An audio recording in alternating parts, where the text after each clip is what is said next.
Olá a todos, como é que estamos? Helder de Araújo, canal Luz no Fim do Túnel, 27 de setembro de 2024, é uma sexta-feira, esfriou um pouco após um calorão ontem, muito quente, agora está nublado, 18 graus, aí alerta amarelo, chuvas intensas, mas que foram muito bem vindas após o calor de ontem. Bom, hoje é um assunto um pouco diferente para iniciar aqui, introduzir o nosso canal. Veja, a Madre Séfora, freira russa, que teria previsto a Terceira Guerra Mundial e o destino do mundo. Boris Korchevnikov narra sobre as últimas profecias de Madre Séfora, uma freira ortodoxa conhecida por seus milagres. A madre morreu aí no final do século XX, às vésperas do século XXI. Deixou profecias sobre a Rússia e sobre a futura Terceira Guerra Mundial. As profecias estão guardadas e foram anotadas pelo responsável pelo mosteiro lá na Rússia, em Klikovo, o padre Mikhael. Bom, e também isso me chamou a atenção, porque veja, eu já fiz aqui algumas análises, algumas previsões, fiz vários vídeos aí abordando essa questão da Terceira Guerra Mundial, e me chamou a atenção essa questão porque eu não acredito em guerra nuclear. Né? Realmente eu posso estar quebrando a cara, mas eu não acredito. Mas eu realmente eu acho que nós já estamos na Terceira Guerra Mundial. Veja, não há contradição. Veja, na conversa bem anotada aí pelo Michael, em 1996, o padre Miguel perguntou então para o Michael, que então era o chefe do mosteiro, que conviveu com a madre Séfora e que anotou as profecias que a madre fazia quando estava num estado quase que de transe espiritual. Então, ele perguntou: haverá uma guerra nuclear? Ele perguntou para a madre Séfora. E ela responde: não, não haverá uma guerra nuclear. Mas a Rússia estará em guerra com todo o Ocidente. É exatamente o que está acontecendo agora. Então será a Terceira Guerra Mundial? Será nuclear? Não será nuclear. Haverá outras armas, também poderosas, mas não nucleares. E aí ela dá uma respirada e ela diz: e vai começar na Ucrânia. Isso foi em 1996. Como assim com a Ucrânia? Ele pergunta. Sim, mas não haverá guerra no território da Rússia, apenas a periferia da Rússia sofrerá. Bom, agora estão tentando entrar lá na Rússia, né? Em Kursk, né? E como essa guerra terminará? Resposta da madre. A Rússia estará na Europa. Como assim na Europa? Onde na Europa? Em toda parte. A Rússia vai estar em toda parte na Europa. E onde estarão os europeus? Restará um pouco da Europa para eles, e o restante será da Rússia. E depois, veja, isso é o mais importante para mim, nas palavras da velha mulher. Se a Rússia não crescer espiritualmente, se houver apenas coisas externas, construir templos e dourar cúpulas, as palavras dela, né? Mas o povo não tiver Deus no coração, então Deus permitirá que os comunistas voltem ao poder. Veja, era o jargão que se tinha em todos os meios naquela época. Quando chegarem, no caso os comunistas, as repressões começarão. Se eles te pegarem e te jogarem em um vagão para te levar a Kamchatka, vá. Todos que estiverem no vagão sobreviverão. Mas quem não for será fuzilado em massa pelos comunistas. Como antes, as perseguições se repetirão, mas o poder dos comunistas será de curta duração, durará 8 meses.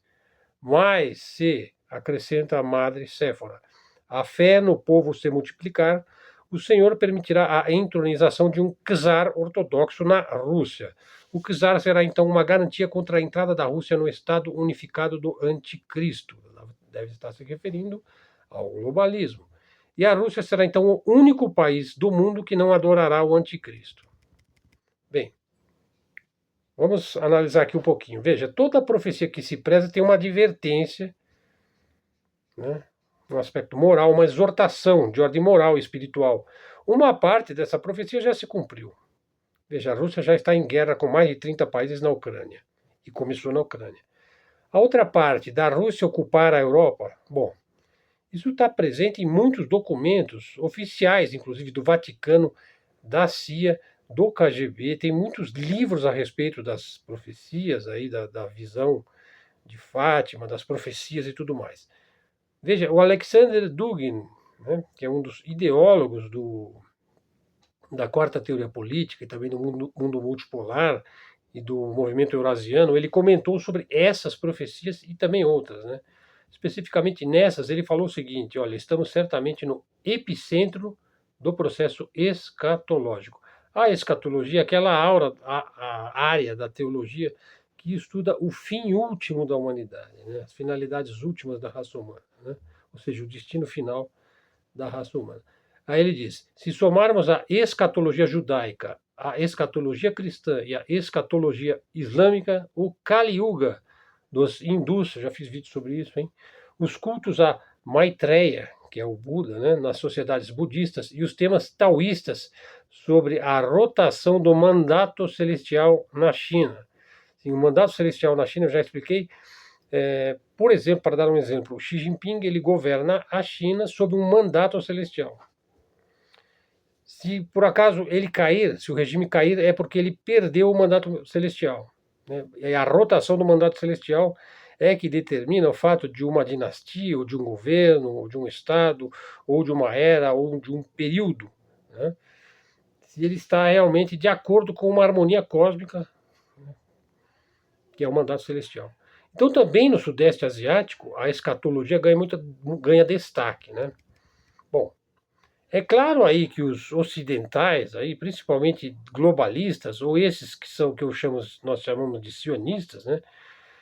Muitos que consideram as coisas passadas, né? As coisas primitivas como coisas indignas, subhumanas, né? Com frequência ignoram aí os sentimentos dos povos indígenas da África, das Américas e do Pacífico, porque há muitas profecias e muita escatologia, inclusive no xamanismo, aqui nos nossos índios brasileiros, nos índios americanos, tem muitas profecias muito interessantes dos índios Hopis, né, dos Chavantes, dos Cheyennes, né, enfim, é um assunto vasto. Aqui mesmo na América existe a visão de um xamã de olhos brancos. E também existe o mito do cão mágico, que se apresentam aos olhos do público, das massas, na época da mudança do mundo. Então, o fim do mundo é um tema irresistível de muitos povos e lugares. Os projetos aí secularistas e materialistas aí dos progressistas, né? Por exemplo, esse pessoal aí que advoga aí pelo pós-humanismo, o advento da era da inteligência artificial, a singularidade, né? Pertence também a um âmbito de fim da história. Por exemplo, pensa aí no liberal globalista, no Fukuyama, aí, com a sua visão aí que a história acabou, que o Ocidente venceu, o liberalismo venceu, tudo mais. Ou os projetos do governo mundial, aí, do Great Reset, do Klaus Schwab, que é lá do Fórum de Davos, né? Quer dizer que esse assunto da escatologia não é só coisa dos talmudistas, né, e dos fundamentalistas, né? Veja, é coisa também da elite financeira, né? Quando ela quer criar lá a Agenda 2030, agora diz que a Agenda 2030 vai ser em 2045. Daqui a pouco vai ser em 2100, 2300, enfim. Sempre podem adiar, porque isso aí nunca vai acontecer, né? Veja, as profecias da Madre Séfora, citadas por Boris Korshevnikov, contém um ponto importante. Veja, o fim do mundo não é algo pré-determinado, mecânico. Não é um destino que já está estabelecido. É uma escolha. É um momento de decisão individual e coletiva. É por isso que existe aí uma advertência e uma exortação, né? Existe um cunho moral daquilo que pode acontecer e daquilo que deve ser evitado. Essa é mais ou menos a estrutura psicológica de toda a profecia, né? Veja, então, se houver um despertar, uma conscientização individual e coletiva, porque o coletivo depende do individual, né? E o coletivo se reflete no individual. Então, aí a vitória da humanidade, que ela associa com a volta do czar, né, a volta da religião ortodoxa e a volta do cristianismo no modo ortodoxo, e a Europa também será não dizimada pelos russos, mas ela entrará em harmonia com o mundo russo. Pelo menos assim é o que diz o Dugin, né? Veja, caso isso não ocorra e o mal prevaleça, vamos dizer assim, teremos a coerção estatal total, que ela chamou de comunismo, né? A perseguição da fé, né? Pelo ateísmo, até mais do que o comunismo, né? ou o mesmo o satanismo, né? E a salvação não vai haver. Vai haver a salvação apenas de um pequeno grupo de satanistas, né? Que a gente já sabe muito bem quem que é, né? Eu já fiz vários vídeos aí sobre a máfia casar, pessoal que quer dominar a humanidade, criar um governo global, tecnocrático, transhumano, quer eliminar 7 bilhões de seres humanos, enfim. Veja, agora nós estamos num ponto aí, sequência já do vídeo, segunda parte, pessoal. Veja, a Rússia está perdendo a sua excessiva cautela com relação à OTAN. Veja, o Vladimir Putin ele é muito criticado, inclusive aqui no Ocidente, como um homem comedido, demasiadamente comedido, né? Cauteloso. Até agora, a Rússia, o governo russo, manteve a sua operação militar especial na Ucrânia, dentro da Ucrânia, conforme a sua doutrina militar, né? Mas agora essa doutrina militar parece que está se expandindo, se ampliando e se modificando conforme as circunstâncias vão também se modificando, né? Então, por exemplo, não é coincidência que se fala agora em jogar mísseis balísticos de longa distância dentro do território russo. E, ao mesmo tempo, você tem um ataque hediondo aí de Israel dentro do Líbano, né? São coisas concomitantes. Veja, desde o começo, analisando melhor a operação militar especial russa na Ucrânia, a Rússia recebeu uma resposta, uma reação colossal do Ocidente. Colossal. Mais de 30 países, liderados pelos Estados Unidos e pelo Reino Unido, enviaram e enviam armas, mercenários, munições, logística, táticas, tecnologia, tecnologia de satélite, dinheiro, generais, né? A Rússia impôs uma enorme destruição aos exércitos e às armas da coalizão ocidental. Ela chegou, e eu esqueci de falar da grande mídia também, né, da propaganda que ela faz pelos ocidentais, pelo ocidente coletivo, aí, liderados aí pela OTAN e Estados Unidos. Veja, e a Rússia impôs uma enorme destruição a essa coalizão, né? Chegou mesmo a promover um desfile em Moscou, onde mostrou as melhores armas do Ocidente na forma de sucata retorcida, de ferro velho, estragado. Claro que antes de mostrar aquelas armas lá, aqueles tanques lá amassados e incendiados, ela fez toda uma engenharia reversa, né? Bom, então olha só, veja só, por que eu acho que já se ultrapassaram todas as linhas e a Rússia realmente ela tem que rever a sua doutrina militar. A Rússia foi atacada, direta ou indiretamente, pela OTAN pelo menos 3 vezes. Veja, ela sofreu perdas civis significativas, como no ataque terrorista em Moscou, lá no Crocus Circus Hall. Morreram centenas de civis no shopping lá. O míssil foi lançado contra banhistas numa praia lá na Crimeia. Veja, foi um ataque direto da OTAN. Vai dizer que não foi a OTAN? Quer dizer, então os Estados Unidos enviam o míssil, o Reino Unido envia os agentes para treinar a maneira como se deve lançar o míssil. Se envia o míssil, aí você vai dizer que não foi nem os Estados Unidos nem o Reino Unido, que foi a Ucrânia. A Ucrânia foi usada para fazer isso. E depois teve também aí um ataque direto, eu diria, em Kursk, onde a OTAN tenta penetrar o território russo. Bom, então, eu estou advogando pelo uso de armas nucleares táticas da parte da Rússia. Veja, não é o que a profecia diz. Veja, eu já fiz um vídeo aí sobre armas nucleares, sobre o uso de armas nucleares, como é que é feita uma arma nuclear, e a gente mostrou lá no vídeo, com provas, com várias fontes lá, que várias vezes foram usadas armas, mini armas e micro armas nucleares. Várias vezes, em vários ataques. Quer dizer, então o uso de uma arma nuclear tática russa vai depender do tamanho dessa arma nuclear. Se for uma micro ou uma mini arma nuclear, não vai ser nada mais do que já foi feito aí 10, 20, acredito que mais de 30 vezes. Vocês encontram todos esses dados aí nesse vídeo que eu fiz aí, hein? Acho que há uns 4 dias eu fiz esse vídeo sobre o armamento nuclear, né?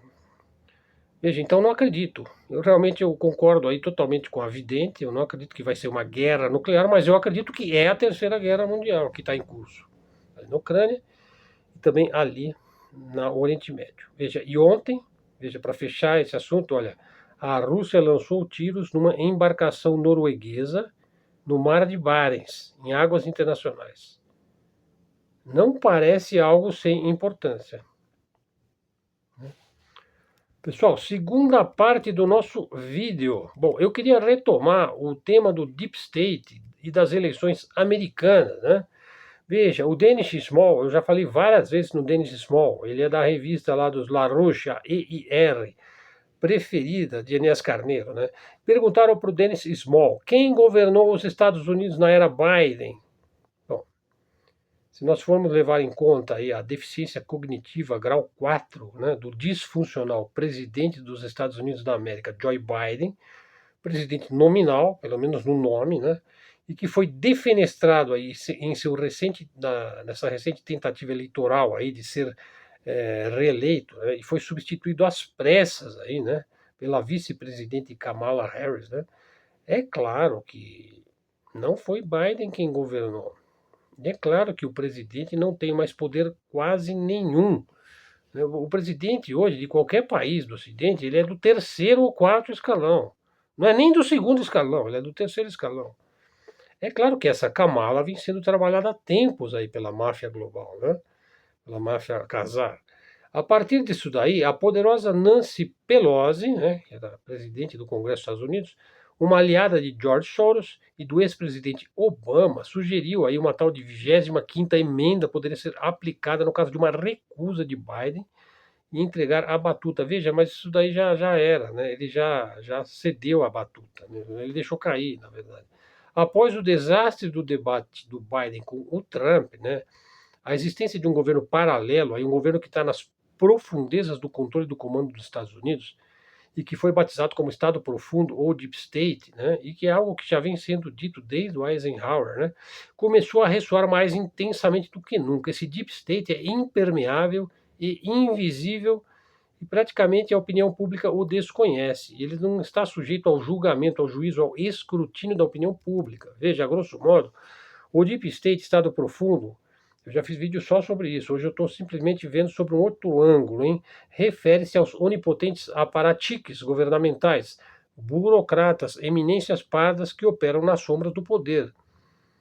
Veja, eles estão em postos chaves da administração há 20, 30, 40, 50 anos ali. Nada funciona dentro do governo sem o seu auxílio, sem a sua ajuda, sem as suas senhas ali, sem o seu conhecimento de causa ali, de qualquer etiqueta, qualquer protocolo, como é que deve ser, como é que deve não ser, né? Eles dirigem subrepticiamente tanto o complexo industrial militar como os serviços mais altos de espionagem. Operam sob a égide do diretor de inteligência nacional, né, o DNI da CIA, né, da CIA, que é, digamos, o coração do Deep State é a CIA, se você parar para pensar, em última análise, né?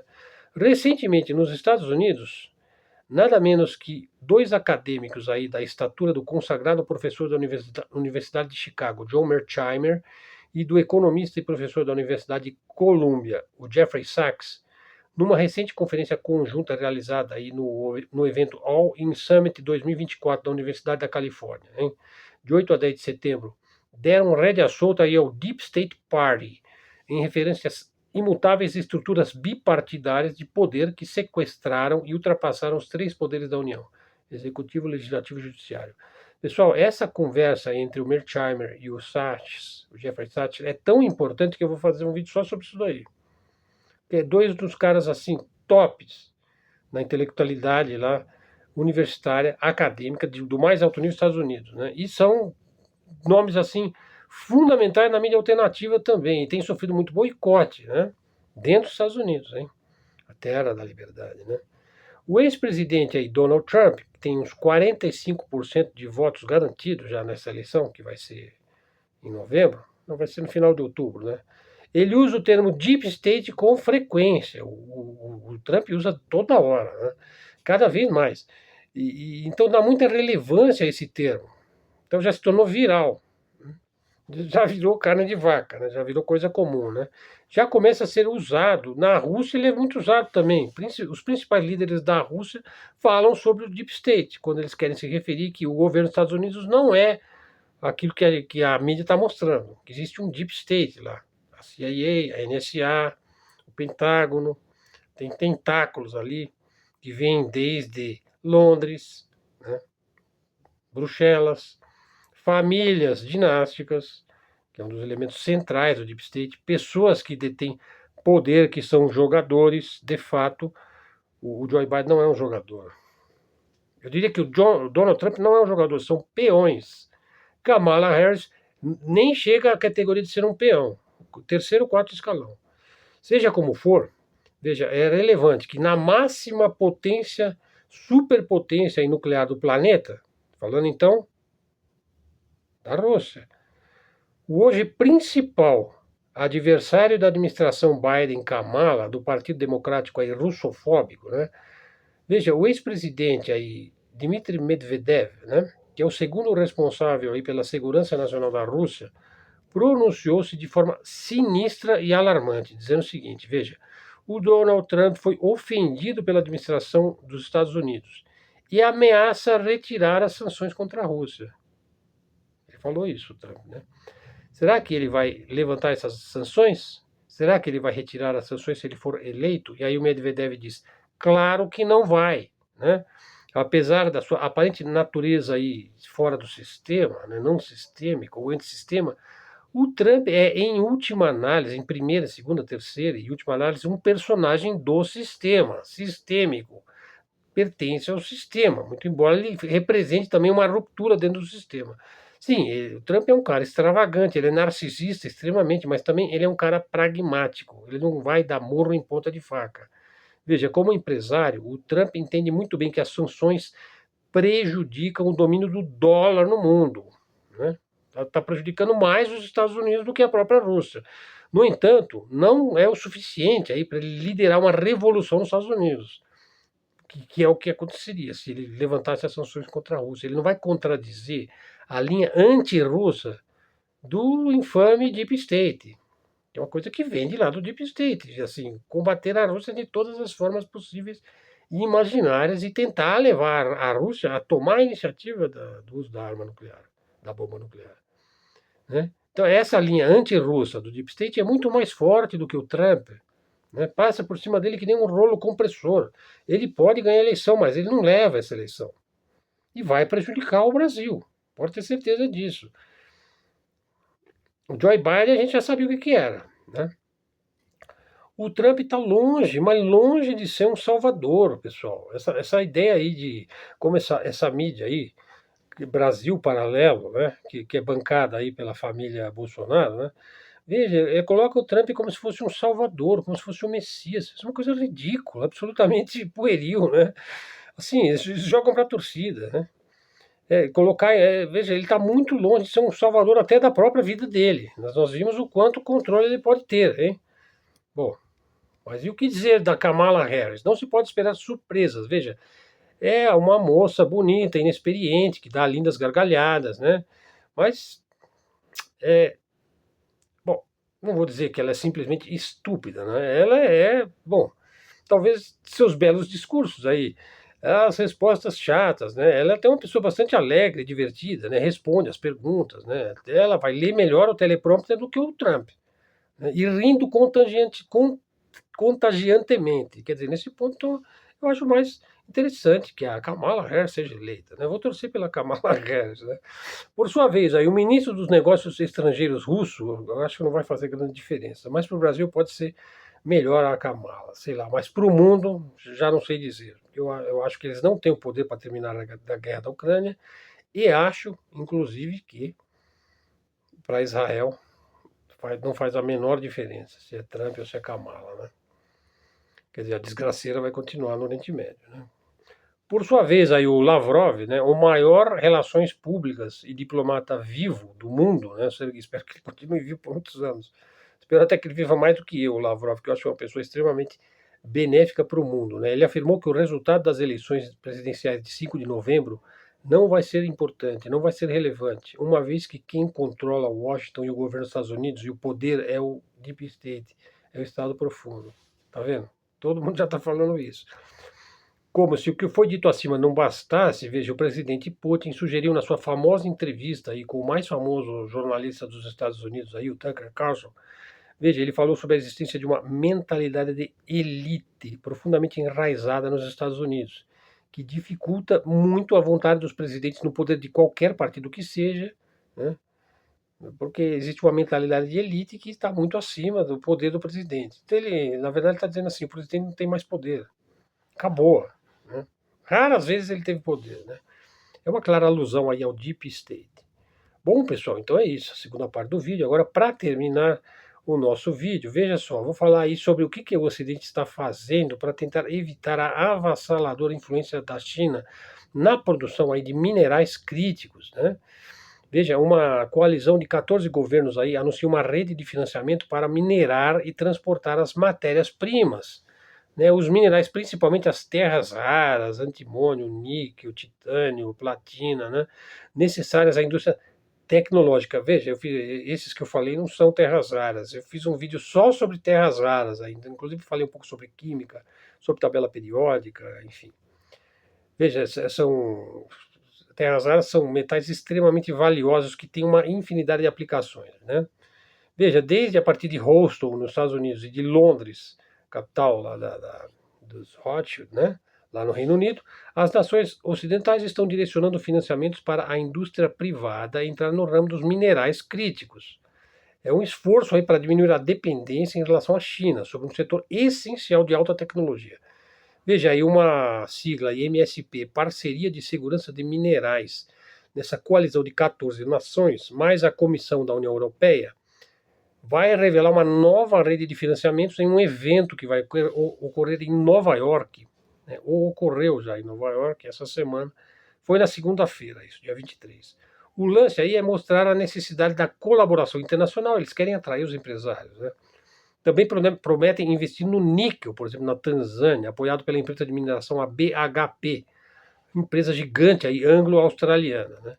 Veja, eles também têm interesse, então, numa planta de processamento de níquel em Sorowako, na Indonésia, onde o investimento chinês, veja, ajudou bastante a nação do Sudeste Asiático a obter o controle sobre o seu metal, aí, sobre o níquel.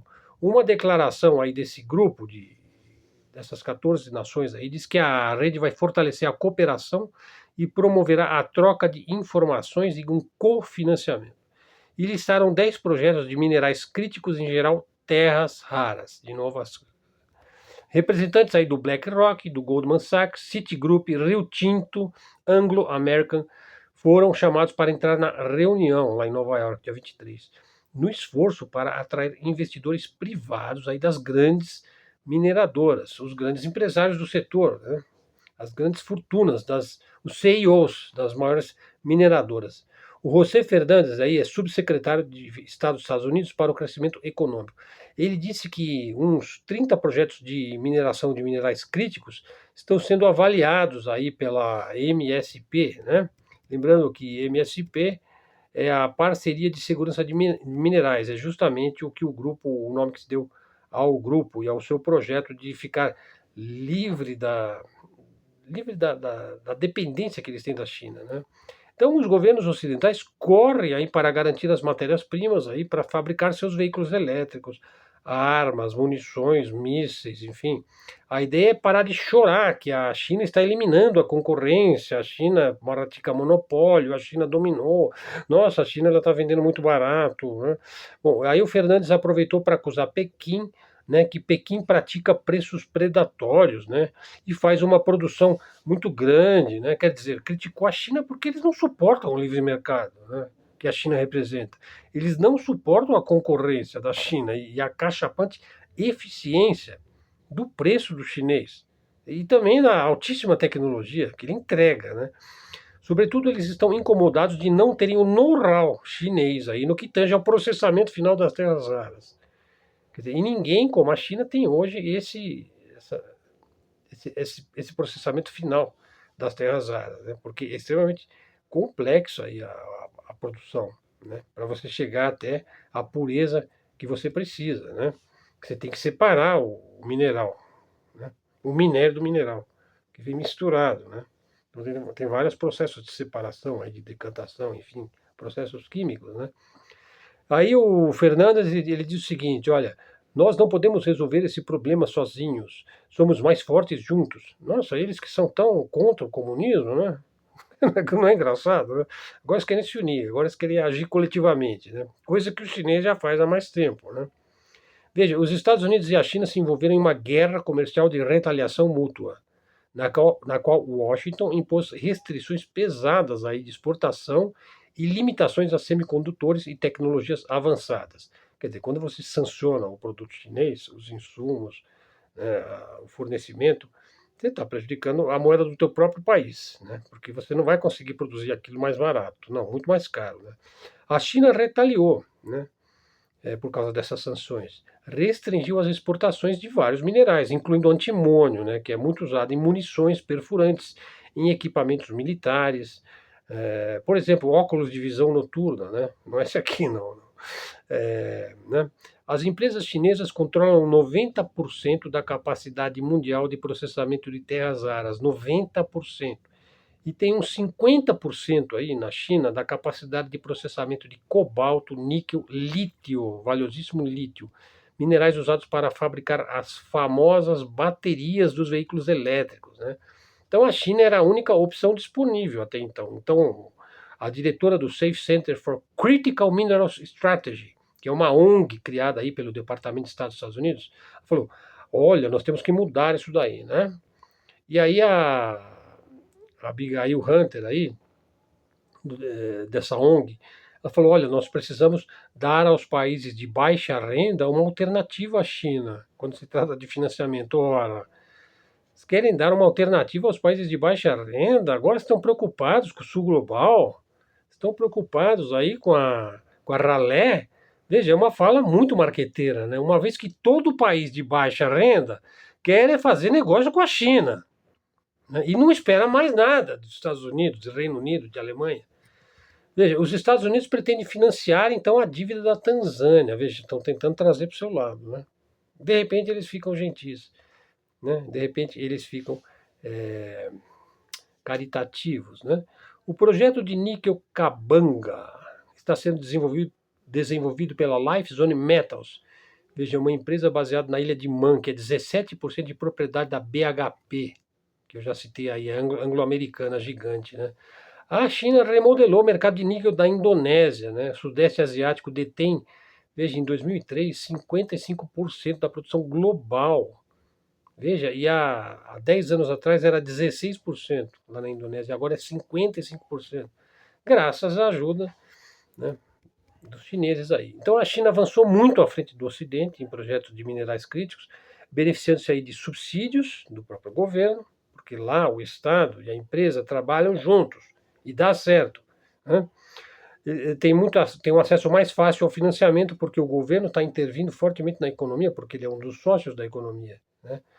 As tecnologias têm um processamento lá de altíssimo nível, os custos são muito baixos e os padrões ambientais são mais flexíveis, é verdade. E o Ocidente reage, mas reage tardiamente.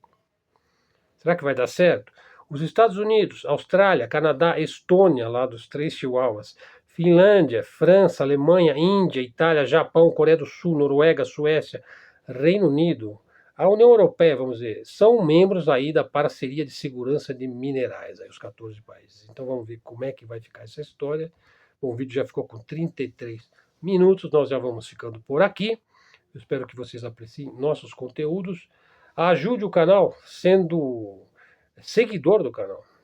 Verifique se você está seguindo o canal. Tem gente sendo desseguida todo dia, né? Então o canal meio que está parado assim, mas os nossos seguidores, os comentários excelentes, tem vários seguidores nossos que eu já reconheço ali o nome deles, os comentários.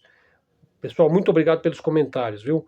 Não esquece de dar um like aí, se quiser ajudar o canal, você pode se tornar membro ou fazer um Pix, pode sugerir também vídeos, temas e assuntos. Pessoal, muito obrigado. Não esqueçam de rever vídeos. Muitas vezes eu cito nossos vídeos como as nossas fontes também. Em todos os vídeos praticamente eu dei fontes, né? Fica essa promessa do vídeo entre Mersheimer e Sachs, né? Enfim, e também vamos ficando por aqui, né? Pessoal, então é isso daí. Mídia alternativa, independente, livre expressão, livre comunicação. Muito obrigado aí pelo seu apoio, pela sua presença. Vamos em frente. Até a próxima e fiquem com Deus.